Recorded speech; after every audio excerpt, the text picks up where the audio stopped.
Pernah tidak sih kamu duduk di kasur, lihat jam sudah siang, dan satu pertanyaan tiba-tiba muncul di kepala, kenapa ya saya tidak melakukan sesuatu yang berarti buat hidup saya? Kamu tahu harusnya melakukan sesuatu, kamu punya rencana, tapi tubuh kamu itu kayak berat buat bergerak. Padahal kamu tidak kecapean, tidak ada kerjaan lain, tapi tetap saja tidak gerak. Dan lebih menyakitkan lagi, kamu itu mulai menyalahkan diri sendiri.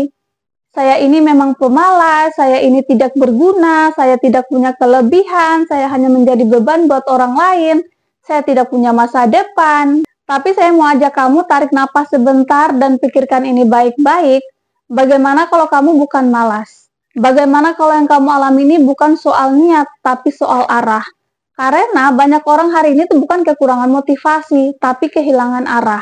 Tidak tahu lagi harus mulai dari mana, tidak tahu apa yang penting. Itu bisa bikin kamu merasa kosong, merasa jauh dari tujuan, dan akhirnya berhenti bergerak. Makanya hari ini saya mau mengajak kamu berbicara pelan-pelan, santai, tapi dalam.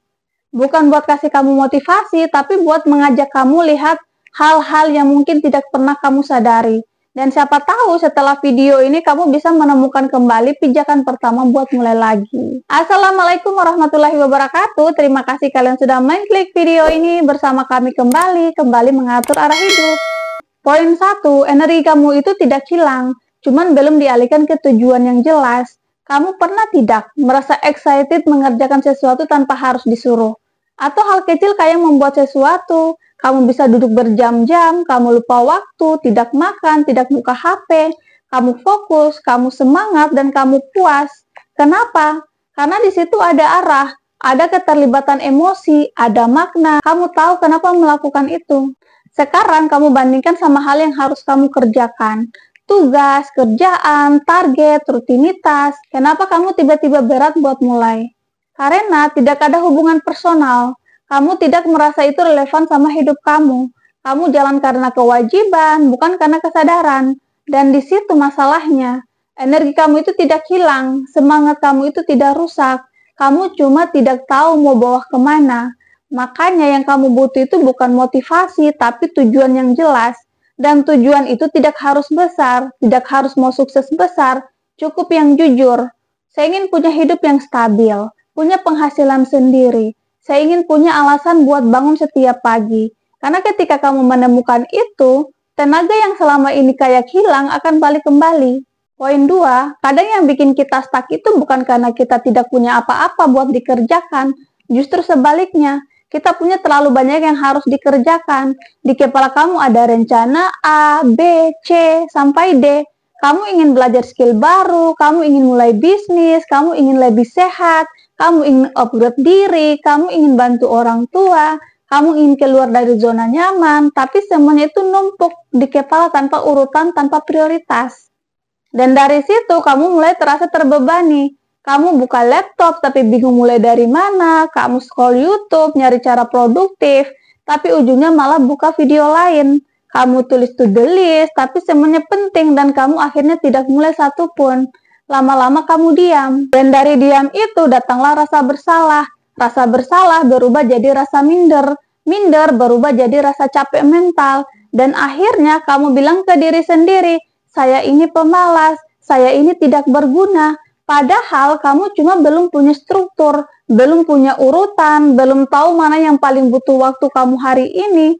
Fokus itu tidak datang dari semangat, fokus itu datang dari prioritas. Dan prioritas cuma bisa muncul kalau kamu berani bertanya ke diri sendiri, apa satu hal kecil yang kalau saya selesaikan hari ini, hidup saya itu akan sedikit lebih maju dari kemarin. Satu halaman, bukan 5, bukan semua. Kamu tidak harus produktif 8 jam sehari, kamu cuma perlu tahu dari semua yang kamu pikirkan, mana yang paling perlu kamu kerjakan duluan. Dan percaya saya, ketika satu hal itu selesai, itu akan kasih kamu rasa puas, rasa kontrol. Dan perlahan arah hidup kamu itu kembali lagi ke jalur. Nah, poin 3, kamu capek bukan karena mager, tapi karena kehilangan koneksi emosional. Saya ingin kamu jujur sebentar. Pernah tidak merasa begini? Kamu duduk di depan laptop, kerjaan sudah siap, waktu juga ada, tapi rasanya berat untuk mulai. Bukan karena capek fisik, tapi kayak kosong, hampa, tidak ada rasa. Itu bukan mager, itu bukan pemalas, itu tanda kamu kehilangan koneksi emosional. Nah, koneksi emosional itu hal yang tidak kelihatan, tapi sangat menentukan apakah kita bisa konsisten atau tidak. Kamu mungkin bisa kerja keras selama 1 bulan, tapi kalau hal yang kamu kerjakan tidak ada artinya buat kamu akan kehabisan semangat sebelum kamu sampai. Contohnya begini, kamu mengerjakan tugas karena dosen yang suruh. Kamu kerja karena atasan minta. Kamu belajar karena orang tua yang suruh. Semuanya bisa dikerjakan, tapi rasanya kayak robot.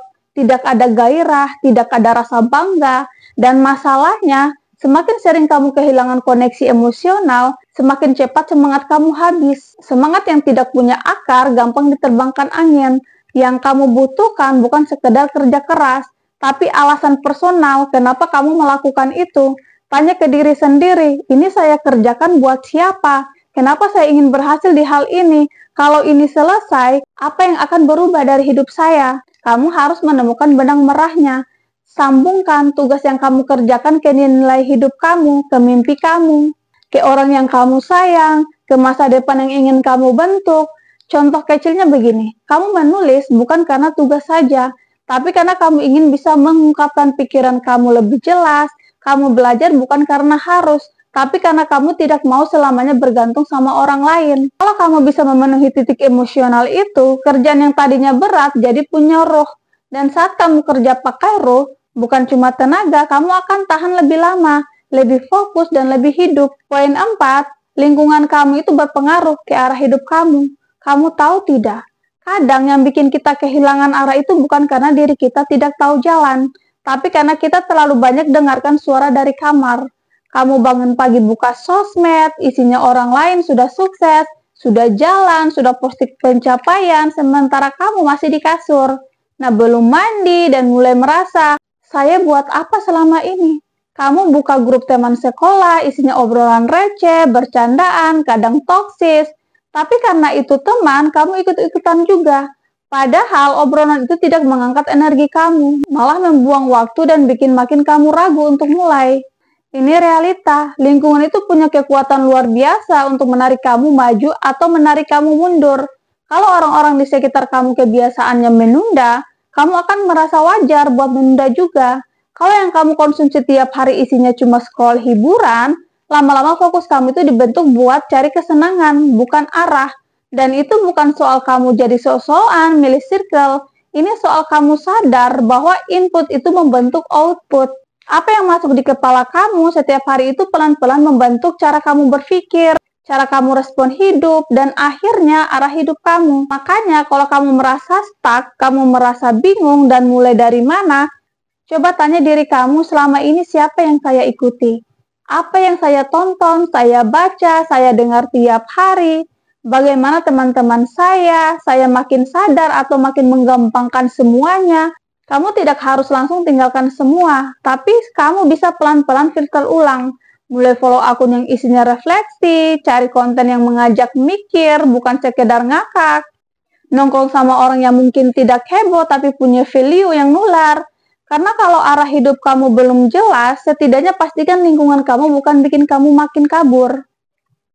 Poin 5, bukan malas, kamu cuma butuh istirahat yang benar. Ini bagian yang sering disalahpahami. Kamu bangun pagi, badan berat, kamu lihat kerjaan, kepala pusing, kamu coba mulai tapi cuma bisa diam depan laptop. Akhirnya scroll Instagram 2 jam, lalu kamu bilang, saya memang pemalas. Tapi mungkin kamu bukan malas, kamu kelelahan. Tapi sayangnya istirahat yang kamu kasih ke diri kamu itu tidak pernah benar-benar jadi istirahat. Kamu capek pikiran, tapi healing kamu adalah maraton nonton film semalaman suntuk. Kamu brain rot, tapi pelariannya adalah scroll sosmed sampai tengah malam. Kamu bilang lagi rehat, padahal cuma ganti distraksi dari satu layar ke layar lain. Tubuh kamu itu butuh tenang, pikiran kamu itu butuh ruang kosong, tapi kamu isi terus sama suara, gambar, notif, info, sampai otak kamu itu tidak punya waktu buat riset. Kamu tidak pulih, kamu cuma pause, bukan recharger. Coba ganti definisi istirahat. Istirahat itu bukan kabur, istirahat itu kembali ke diri kamu, ke tubuh kamu, ke suara hati kamu.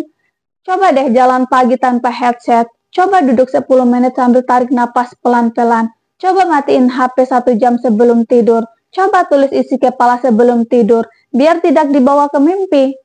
Kamu akan kaget, ternyata rasa malas kamu itu bukan karena kurang motivasi, tapi karena kamu belum pernah kasih diri kamu ruang untuk pulih.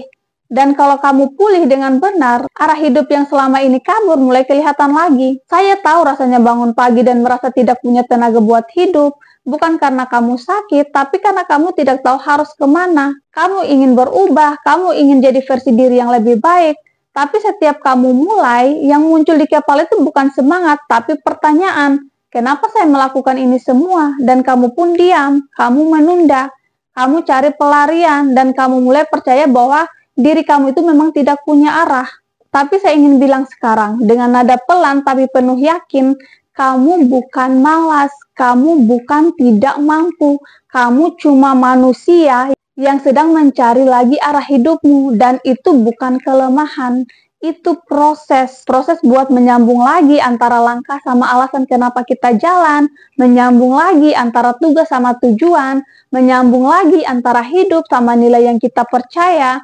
Jangan buru-buru menyalahkan diri sendiri, jangan buru-buru menyerah, karena arah itu selalu tidak kelihatan jelas dari awal. Kadang kita perlu putar dulu, merasakan bingung dulu, buat akhirnya menemukan jalan yang benar-benar cocok buat kita. Sekarang saya mau ajak kamu mulai dari satu hal kecil.